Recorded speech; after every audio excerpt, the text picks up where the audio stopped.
Greetings, my people. Welcome back to the channel. This is your host, Ian, and this is In Other News.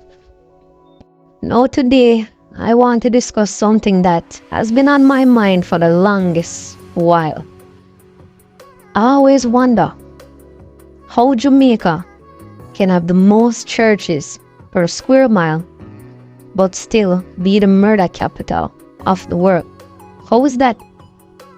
How can we continue to have 1,400, 1,500, 1,600 murders every year? And we're not fighting a civil war, but the numbers may indicate otherwise, that we're indeed fighting a civil war. Now I came across this interview with Nayib Bukele. Hopefully I pronounced his name correct. This interview with Carlson. I'm going to play some audio from that interview, and then I'm going to give you my commentary. Now, the link to the interview can be found in my video description. If you can fix El Salvador, what are the lessons for the rest of us? What did you do first? Well, of course, you cannot do anything if you have peace, right? And when I say peace, I include war, civil wars, invasion, crime. I mean, you need to have peace. You need to be able to move freely, to have your basic rights respected, starting with the right to live, the right to move, the right to have property. So you need your basic rights to be respected. So you need peace. That's the first thing a society will struggle to achieve. And once you achieve peace, then you can struggle for all the other things, like infrastructure, wealth, yes. Well-being, quality of life. But you have to start with peace. So we had to start with peace. And in the case of El Salvador, we were literally the murder capital of the world. Yes. And we turned it into the safest country in the Western Hemisphere. We're safer than any other country in the Western Hemisphere, which is, it was. If I would have said that 5 years ago, they would say that I was crazy, right? Yes. Because this was literally the most dangerous country in the whole world. Your capital is now safer than our capital in Washington. Yes. A lot safer. And the country is safer than the United States as a whole. Yes. The U.S. murder rate is around 6 murders per 100,000 inhabitants, and our murder rate is 2.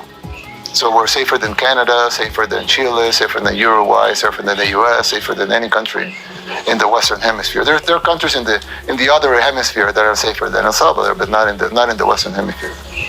So you did that in just a couple years. Yes, we did that basically in 3 years. So what?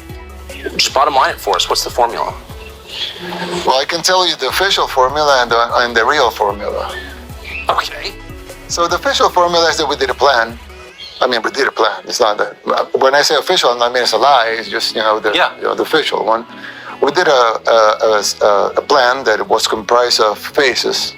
So we roll up the first phase, then the next one, then the next one, and then gangs started attacking back. So we had to roll up everything at once, like in a hurry.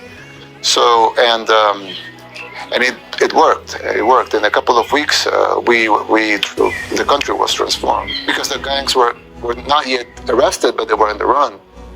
So we basically in the roll-up of phase 6, we basically pacified the country in a couple of weeks. How do you do that? How do you pacify a country? No, like I said before, the link to the full interview can be found in this video description. Now, what Bukele did was to go after the gangs, and he did that relentlessly. He gave the police the resources. He even enlisted the army members to help combat the gangs, and he dismantled the whole operation. So not just one or two persons, but the whole system the leaders of the gang, all the persons who played a role. He built a new prison that could house thousands and thousands of prisoners, 45,000, etc. And what he also did was to separate them, so there was no means of communicating and getting information on the outside. And those were some strategies that Bukele did to fight crime and to fight violence in his country.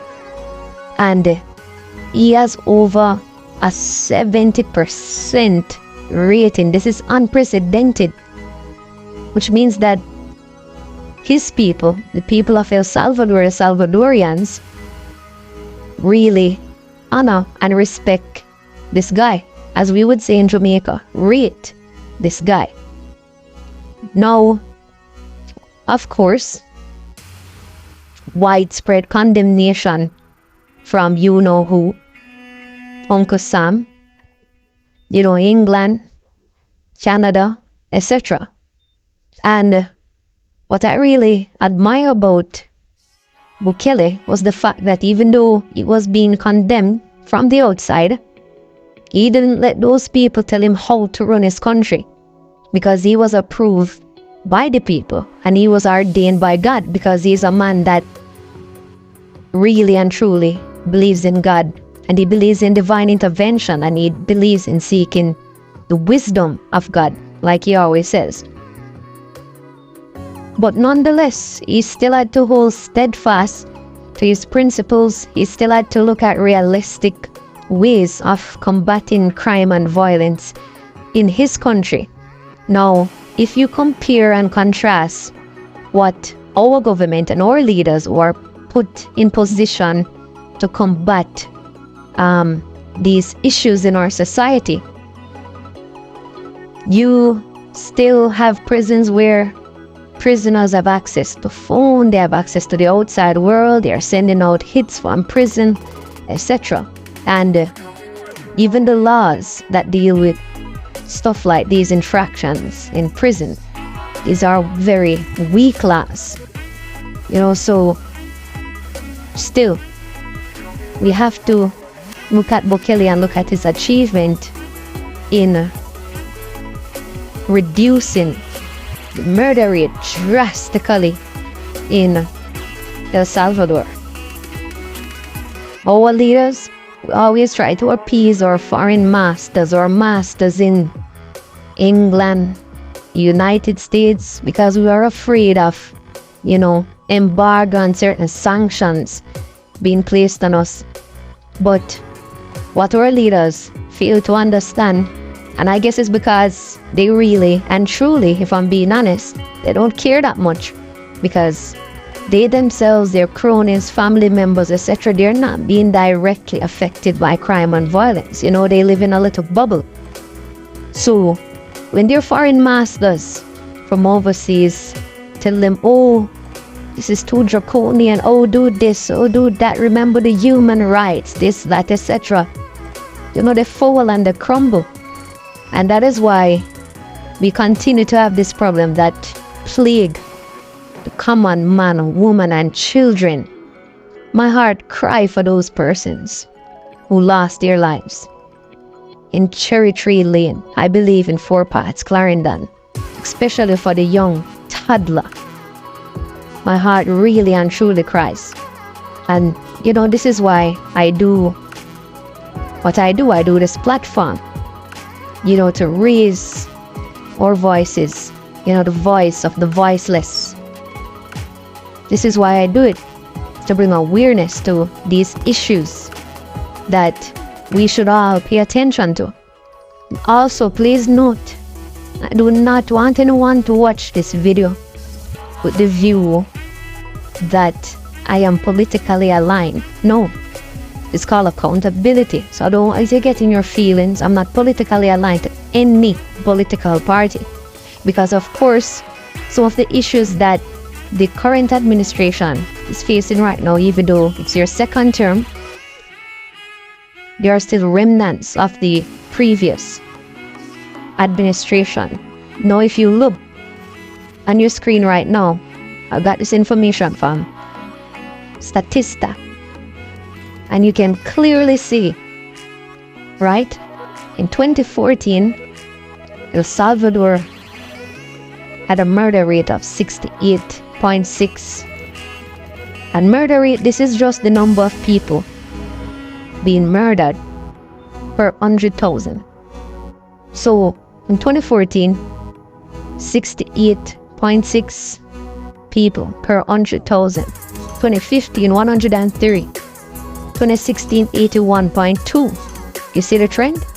2017, 60. 2018, 51. 2019, 36. 2020, 19.7. 2021, 17.6. 2022, 7.8. 2023, 2.4. Bukele came into power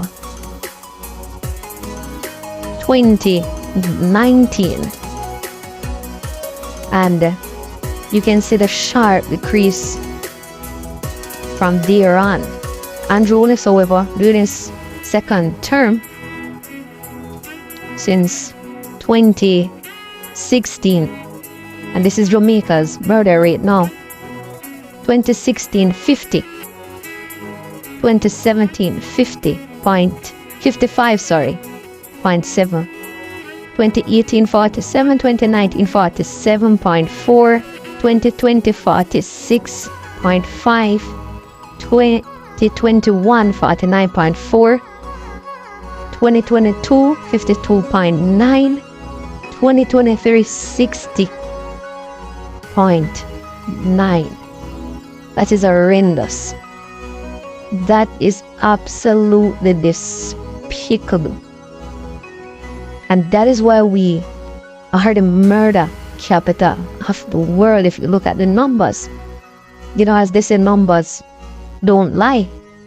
Why are we still having such high murder rate? Why?